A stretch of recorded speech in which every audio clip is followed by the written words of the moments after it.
Dalam animasi Swallowed Star, warisan pada umumnya dibagi menjadi 4 jenis, dengan yang paling umum adalah warisan teknik rahasia bela diri. Jenis warisan ini biasanya melibatkan individu-individu kuat yang, di akhir hidup mereka, menurunkan pemahaman dan usaha sepanjang hidup mereka dalam bentuk teknik rahasia. Sebagai contoh, warisan dari penguasa dunia Kabu dan Huyanbo adalah representasi klasik dari kategori ini. Bagi para makhluk kuat ini, teknik rahasia yang diciptakan selama bertahun-tahun bukan hanya sumber kebanggaan pribadi, tetapi juga kristalisasi dari kebijaksanaan yang diperoleh dari berbagai pertempuran hidup dan mati. Oleh karena itu, mereka tidak dapat mentolerir teknik-teknik berharga ini memudar setelah kematian mereka, terkubur dalam sejarah alam semesta yang luas.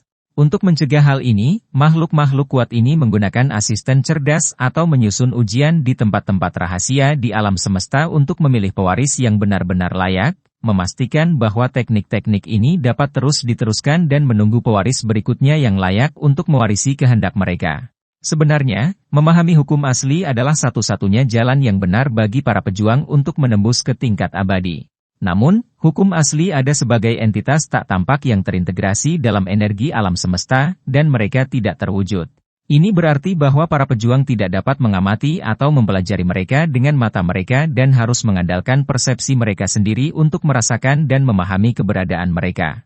Nilai inti dari teknik rahasia terletak pada penciptaannya yang berdasarkan pemahaman terhadap hukum asli, membentuk keterampilan bertempur atau metode penerbangan. Tidak hanya dapat meningkatkan kekuatan pejuang secara langsung, tetapi juga dapat membantu pejuang secara bertahap mendekati dan memahami misteri dari hukum asli selama proses pembelajaran. Seperti pepatah mengatakan, pengaruh halus, sama seperti bagaimana orang tua memberikan contoh melalui perilaku dan tindakan mereka untuk mempengaruhi anak-anak mereka. Ketika anak-anak terendam dalam pengaruh perilaku orang tua mereka selama waktu, mereka pada akhirnya akan menginternalisasi sikap tersebut dan menjadi individu yang sopan. Prinsip yang sama berlaku ketika para pejuang mempraktikkan teknik rahasia. Meskipun pada awalnya mereka tidak tahu apa-apa tentang hukum asli, jika mereka mengikuti sistem pelatihan yang lengkap dan mempelajari berbagai gerakan, keterampilan, dan metode, dan bakat mereka tidak terlalu buruk, ada kemungkinan mereka akan menemukan arah untuk memahami hukum asli. Ini karena, selama proses melakukan teknik rahasia, apakah itu cara mereka menggunakan pedang, postur penerbangan mereka, atau gerakan tempur lainnya, mereka mungkin akan menyentuh hukum asli, sehingga memungkinkan pejuang untuk merasakan keberadaan hukum asli pada suatu saat. Inilah juga mengapa penguasa dunia Luo dapat berjanji kepada Hong bahwa dia akan dapat memberikan arahan dan membantu pemahamannya terhadap hukum asli cahaya dan waktu. Meskipun pemahaman hukum asli tidak dapat langsung diteruskan melalui kata-kata, teknik rahasia dapat memberikan panduan yang jelas. Misalnya, postur terbang Luo Feng, aliran garis jutaan, menggabungkan hukum asli ruang ke dalam teknik penerbangannya. Tidak hanya meningkatkan kecepatan terbangnya secara signifikan, tetapi juga membuat lintasan terbangnya tidak dapat diprediksi dan sulit untuk dilacak. Sebelum memasuki alam semesta permulaan, pemahaman Luo Feng tentang hukum asli ruang tidak terlalu dalam, dan postur terbangnya lebih mengandalkan memaksakan lintasannya melalui energi roh, membuatnya pasif saat menghindari serangan. Namun, setelah pelatihan jangka panjang dengan Babata, Luo Feng secara bertahap mengungkap rahasia hukum asli ruang melalui latihan berkelanjutan dari postur terbang dan teknik penghindaran.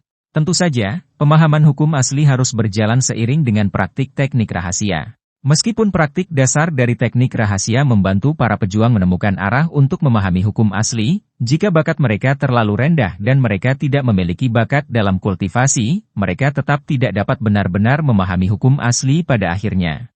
Inilah mengapa makhluk-makhluk kuat biasanya memilih para pejuang dengan bakat luar biasa sebagai murid.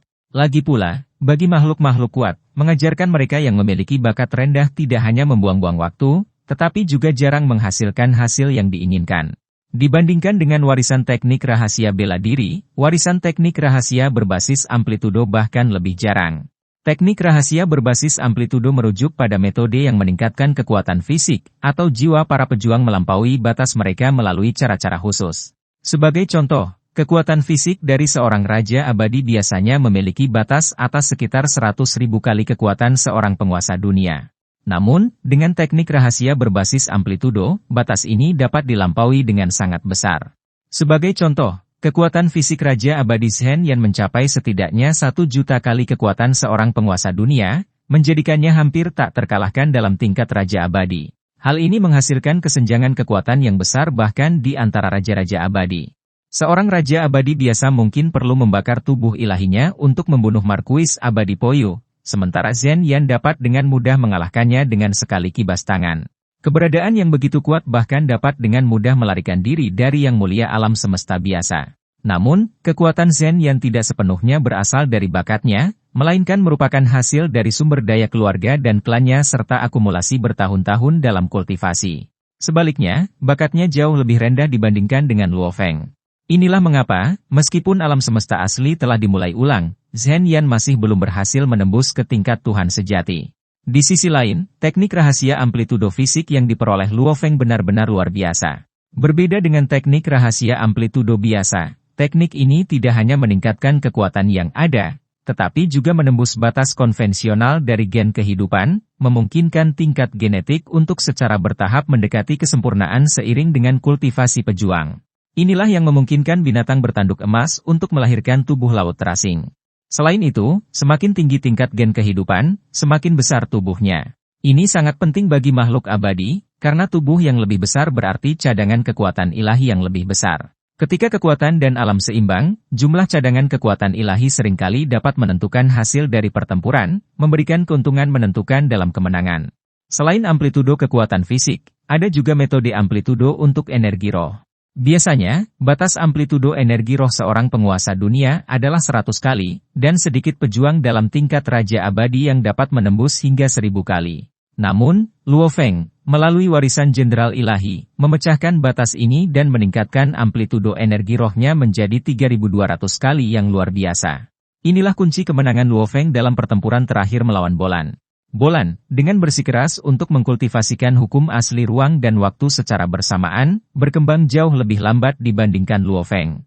Namun, titik awal Bolan sudah jauh lebih tinggi daripada Luo Feng. Meskipun kekuatan Luo Feng telah meningkat lebih dari 10 kali lipat setelah 100 tahun kultivasi keras, pemahamannya tentang hukum asli ruang masih agak kurang. Tanpa warisan jenderal ilahi, Luo Feng mengakui bahwa dia tidak akan mampu mengalahkan Bolan. Untungnya, Luo Feng adalah seorang master roh. Ketika pemahamannya tentang hukum-hukum tersebut tidak mencukupi, dia bisa mengimbanginya dengan energi roh yang sangat kuat. Ketika dia menggunakan tingkat ke-6 dari senjata Yan Shen, dunia pedang, dan berhasil mengkondensasi aura pedang yang stabil, kekuatannya sudah setara dengan tingkat ke-7 dari jembatan surgawi. Perlu dicatat bahwa memilih jalur master roh saat tantangan jembatan surgawi adalah yang paling sulit, yang menjadikan Luo Feng sebagai eksistensi tak terkalahkan di antara anggota lama ruang kosong awal yang berhasil melewati tingkat ke-7. Dalam hal dunia pedang, dari senjata Yan Shen, Bolan dapat mengkondensasi 2 hingga 3 aura pedang, sementara Luo Feng, setelah menyelesaikan setengah warisan jenderal ilahi, sudah dapat mengkondensasi 5 aura pedang. Setelah menyelesaikan warisan sepenuhnya, dia mencapai titik di mana aura pedang hampir ada di mana-mana, dan kekuatannya sudah mendekati atau bahkan mencapai tingkat ke-8 dari jembatan surgawi. Selain Fei Tuo, tidak ada satupun yang berada di tingkat alam semesta yang bisa bersaing dengannya, dan mengalahkan Bolan menjadi hal yang tak terhindarkan. Selain itu, amplitudo energi roh yang sangat kuat juga menyiratkan kesadaran yang sangat kuat, yang sangat krusial bagi para pejuang dengan klon. Mengendalikan setiap klon membutuhkan fokus mental yang besar, dan dengan kekuatan roh yang luar biasa, Luo Feng dapat membuat setiap klon fokus pada bidang kultivasi yang berbeda, tanpa mengurangi efisiensinya. Tingkat efisiensi ini menghasilkan kemajuan kultivasi 3 kali lipat, sesuatu yang tidak dapat dicapai oleh pejuang biasa. Jenis warisan ketiga dapat diklasifikasikan sebagai warisan memori. Di alam semesta, binatang langit berbintang dengan garis keturunan puncak secara alami jauh lebih kuat daripada pejuang dengan tingkat yang sama. Mereka tidak hanya memiliki banyak teknik rahasia bawaan yang patut diidamkan, tetapi juga dapat tumbuh hingga tingkat penguasa dunia tanpa perlu kultivasi, sesuatu yang hanya bisa diimpikan oleh banyak pejuang. Namun, keadilan hukum universal dalam menjaga keseimbangan mengharuskan kesulitan bagi binatang langit berbintang untuk menembus tingkat abadi meningkat secara eksponensial, bahkan lebih dari 10 kali lipat.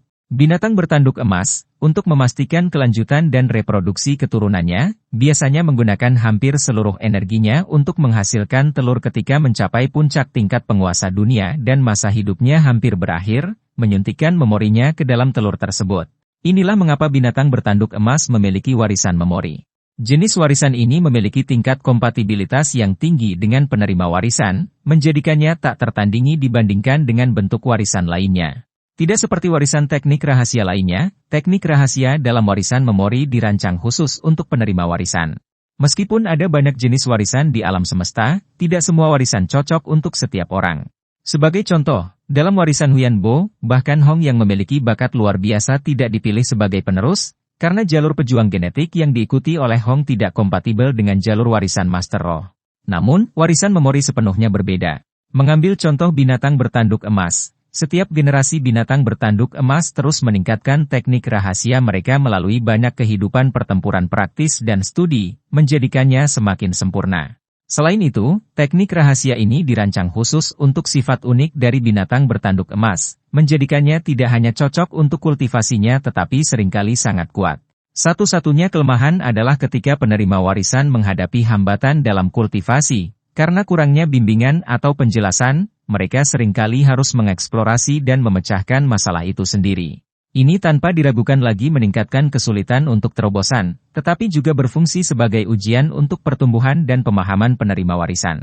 Manusia juga memiliki warisan memori, tetapi tidak seperti metode binatang langit berbintang. Manusia menggunakan pembawa memori dan harta rahasia untuk membangun ruang khusus untuk menyimpan kesadaran, memungkinkan warisan mereka diteruskan bahkan setelah kematian mereka. Metode warisan ini mirip dengan adegan yang kita lihat dalam animasi, seperti ketika Babata melatih Luo Feng dengan memanggil pelayan tingkat abadi milik Huyanbo. Satu-satunya perbedaan adalah bahwa eksistensi ini diciptakan oleh Babata menggunakan pemrograman teknologi, menggabungkan memori orang yang telah meninggal dengan mereka untuk menciptakan manusia virtual. Dalam ruang warisan memori, makhluk-makhluk yang ada adalah perwujudan kekuatan ilahi yang terkondensasi oleh orang yang telah meninggal selama hidup mereka. Selama mereka tidak secara aktif menghilang dan pasokan energi dari harta rahasia cukup, mereka bisa tetap berada di ruang itu dalam waktu lama. Namun, mereka tidak bisa melanjutkan kultivasi atau regenerasi. Keadaan mereka bisa dibandingkan dengan apa yang biasa kita sebut sebagai hantu. Tentu saja, alasan mengapa perwujudan kekuatan ilahi ini dapat dipertahankan dalam waktu yang lama terutama disebabkan oleh harta rahasia khusus. Makhluk-makhluk yang memiliki harta seperti itu secara alami memiliki dasar yang mendalam. Akibatnya, jenis warisan ini biasanya memungkinkan penerima warisan untuk mencapai setidaknya tingkat Tuhan sejati abadi. Warisan ini biasanya memiliki sistem kultivasi yang jelas. Jika penerima warisan mengikuti sistem tersebut dan memiliki pemahaman yang cukup, mencapai tingkat Tuhan sejati abadi tidaklah sulit. Alasan Luo Feng, meskipun berada di tingkat penguasa alam semesta, menjadi eksistensi tak terkalahkan di antara semua Tuhan sejati di alam semesta laut adalah karena dia menerima warisan seperti itu. Dalam animasi, kita belajar tentang eksistensi 5 organisasi kuat di ras manusia, seperti perusahaan alam semesta virtual dan dojo kapak besar.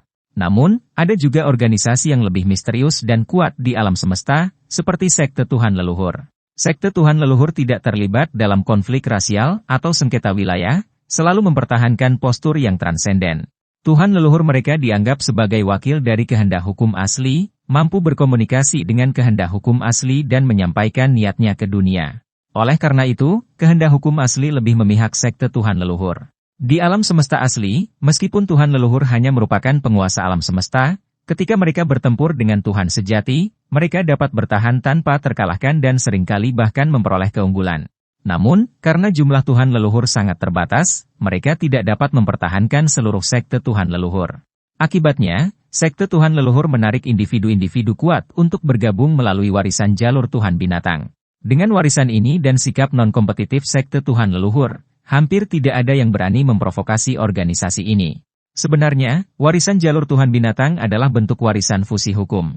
Ini mirip dengan warisan dari stela kekacauan, yang memungkinkan pejuang untuk memahami hukum-hukum. Namun, perbedaannya adalah pola yang terukir pada stela kekacauan mewakili pemahaman penciptanya tentang hukum, sementara warisan jalur Tuhan binatang mewujudkan fusi hukum, mempersembahkannya secara rinci dalam pikiran penerima warisan. Perlu dicatat bahwa pejuang biasanya harus sepenuhnya memahami hukum asli ruang dan waktu sebelum menerobos untuk menjadi penguasa alam semesta. Dengan kata lain, dari terobosan menuju abadi hingga penguasa alam semesta, mereka harus menguasai sepenuhnya setidaknya 3 hukum asli, termasuk 1 hukum tingkat rendah. Namun, praktisi jalur Tuhan binatang hanya perlu menggabungkan satu hukum tingkat rendah dengan hukum tingkat tinggi yang sesuai, seperti hukum logam dan ruang, untuk menerobos menjadi penguasa alam semesta. Ini menunjukkan kekuatan besar dari fusi hukum. Namun, banyak penerima warisan akhirnya memilih untuk meninggalkan warisan ini dan mengejar jalur kultivasi yang akan dipilih oleh sebagian besar pejuang. Alasan utamanya adalah bahwa, dibandingkan dengan hukum ruang atau waktu, sepenuhnya memahami hukum fusi jauh lebih sulit, yang membuat banyak orang ragu untuk mencobanya. Itu saja untuk video ini. Terima kasih telah menonton video ini. Semoga Anda memiliki hari yang menyenangkan.